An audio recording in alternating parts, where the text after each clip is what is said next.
between what you believe and the reality. If you live in fear, then you will generate chemistry that will manifest fear for you. If you live in joy and love, well, then you change your life and you live in joy and love. But the joy, love, fear, whatever it is still based on your perception and your belief. So the whole idea of the brain is to interpret the world and then send the chemistry inside the body to have your cells support you in the world in which you live.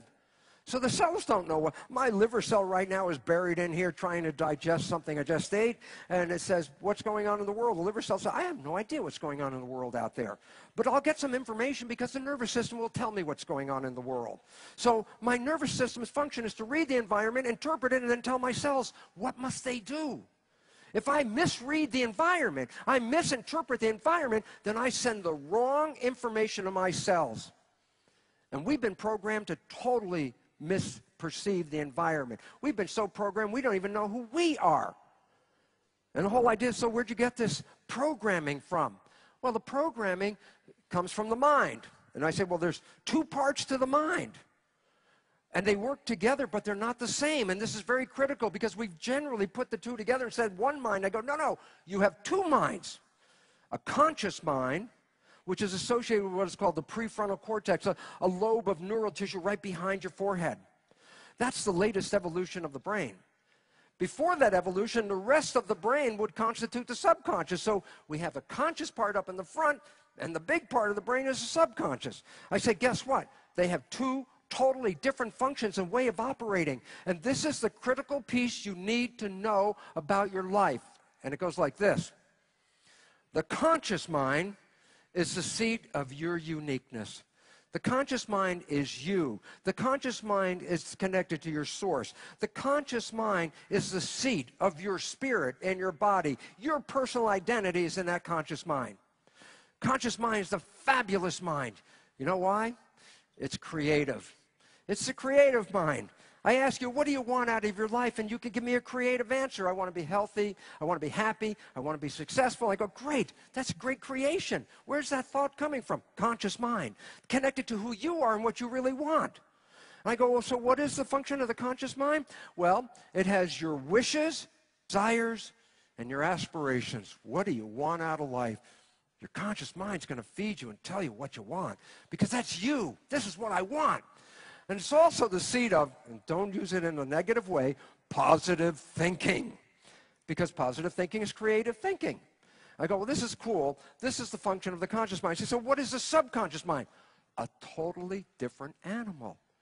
The subconscious mind is the equivalent of a record playback mechanism. It records your life experiences, and once recorded, you can push the button and play them back over and over and over again. So what is the subconscious mind? It's the habitual mind. It's where habits are. You can be pushing the button all your life and play the same thing over and over and over again. A lot of people say the subconscious mind is the font of hell, you know. That's where all the evil comes from. It's like, no. It's a simple machine that records. What you record could be good, and what you record can be bad. Don't blame it on the subconscious mind, because without that, you wouldn't have the ability to remember things like how to walk.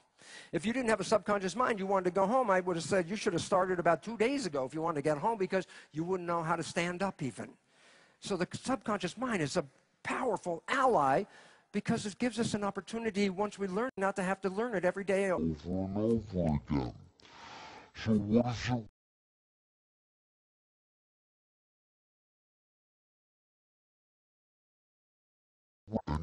experiences? Yes, record life experiences in there, so when you push that button, it will play back what you learned. And more importantly, and this is very critical, it doesn't have just your life experiences, it has other people's life experiences. Why? It acquires programs through indirect learning, meaning I don't have to understand something directly. I go to school, the teacher tells me about it, and now I learned about it. Even though I've never experienced it directly, I learned it in school. So I have indirect learning. So the subconscious mind doesn't have just your life experiences, it has what people have taught you. So all of a sudden we say, yeah, the subconscious mind's got all these programs in it. And the significance about this is we have these two wonderful minds that cooperate together. How do they cooperate? And listen to this, because this is the key to your life. The conscious mind is not time-bound. What does that mean? Hey, what are you doing next week? You got a vision of what you're doing next week? Oh, then your mind is thinking into next week. I said, wait, what'd you do last week? Oh, if you can tell me what you did last week, then your mind went back last week. I said, wait. I want you to think of this fact in your head.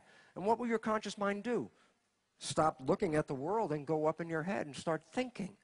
That is the most important point for this.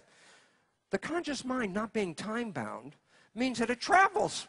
Every time you have a thought, it's not paying attention. And how many thoughts do we have a day? How many thousands and thousands of thoughts do you have a day? Why is that relevant? If your conscious mind's not paying attention, then who's running the show? And the answer is the default, the subconscious program.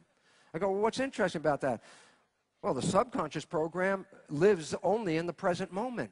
The subconscious doesn't know what happened last year as opposed to what's going to happen next week. If I could talk to your subconscious mind and say, when did you learn how to walk? And your subconscious mind go, today? Because it doesn't know any other thing than today. So the subconscious mind is always living in the present moment. Well, yeah, but here's the problem. This is the problem. The subconscious mind represents programming. Programming from your life experiences, yes, but more importantly, programming from other people. Your subconscious mind was programmed by other people in the early part of your life. And it works like this. You want to train an elephant in India. What do you do with that? It's a monster. It could be 12 feet tall. How do you tame, so-called, an elephant? Well, for the first few months of its life, you tie a big rope around its leg, you tie that rope to a big stake, and every day for the first few months of its life, what does it do? It wakes up every day and tries to get away, yank its leg, kick the thing, roll on its back, do everything to do what? Get away from the damn rope. After 3 months, gives up. It says, that rope's on, I can't move. I'm done. And I said, yeah, but that's a little baby elephant a couple feet tall. What happens to the elephant's 12 feet tall? How do you keep it tied up? If you tie a rope to an elephant to your house, he'll pull your house down. How do you tie up an elephant?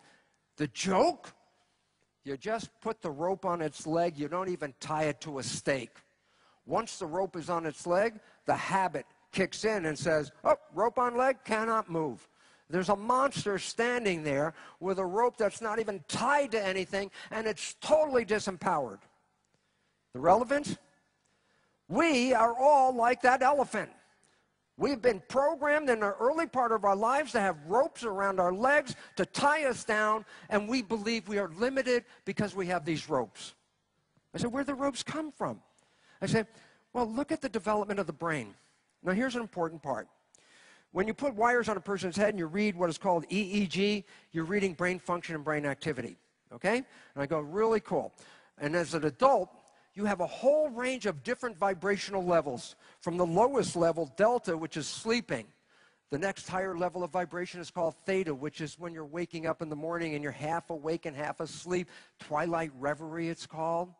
And then you start to ramp up the vibration a little higher as you're waking up, and you get into the next level called alpha, which is calm consciousness.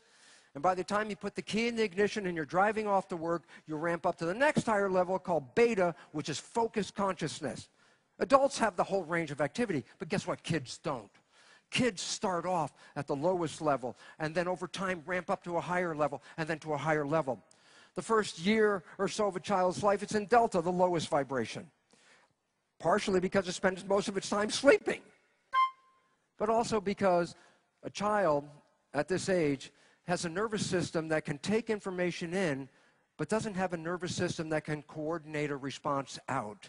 So infants can hear and understand everything you're talking about, but guess what? They have no motor coordination to express themselves, to respond to you, and that's why they're so frustrated. That's why they cry a lot. They were thinking, if I could just tell you what I'm thinking. But they can't. But the next important part is from first year up, and especially through about age 7, A child's brain is predominantly in theta. Theta is associated with imagination. Yeah, sure. That's why kids between 2 and 7 can mix the imaginary world and the real world together because they're operating at that vibrational level of imagination. But it's something more important. But I'll come back to that in a second. By the time a child reaches 7 and starts getting older, it ramps up to the next level, alpha, consciousness. It is now expressing calm consciousness. And then around 12 years of age, it ramps up to the next higher level, beta, which is schoolroom focus consciousness. This is why education changes before 12 and after 12. A child before 12 cannot do that focus consciousness that a child after 12 can do. I said, yeah, but okay, now what's interesting about this? If you haven't seen it, I really want you to look at it real carefully. Why? Consciousness is alpha. Oh, yeah? Then when did consciousness begin? After 6.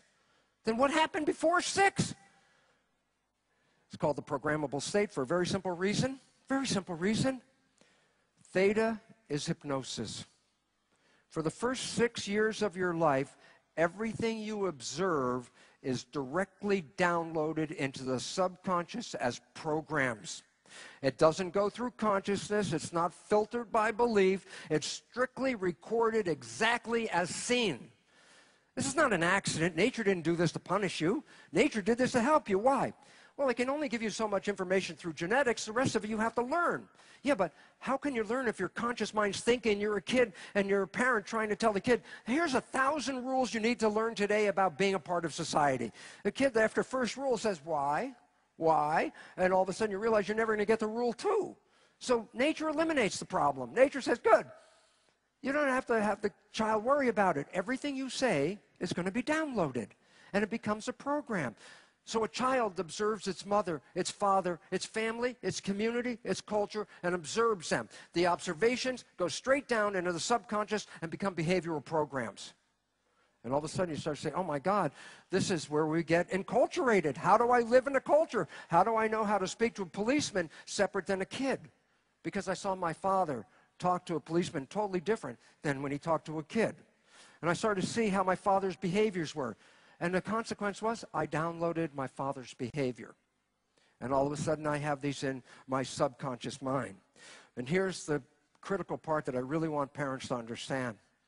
There's a tendency for parents to try to goad their children like a coach.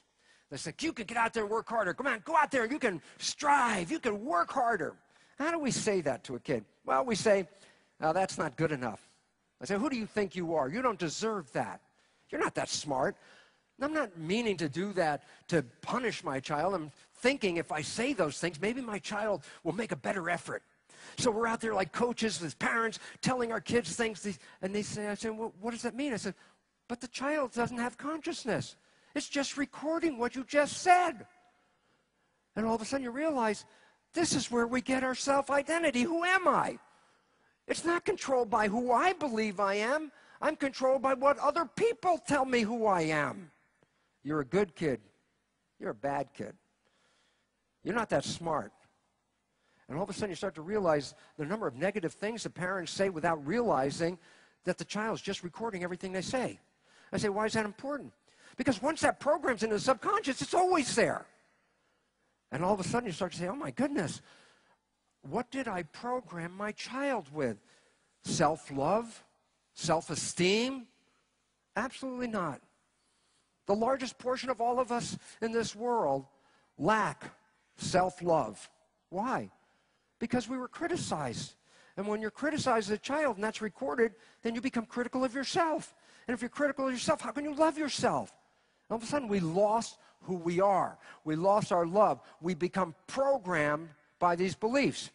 You know, well, that's cool. That's in the subconscious mind. I go, well, here's the problem.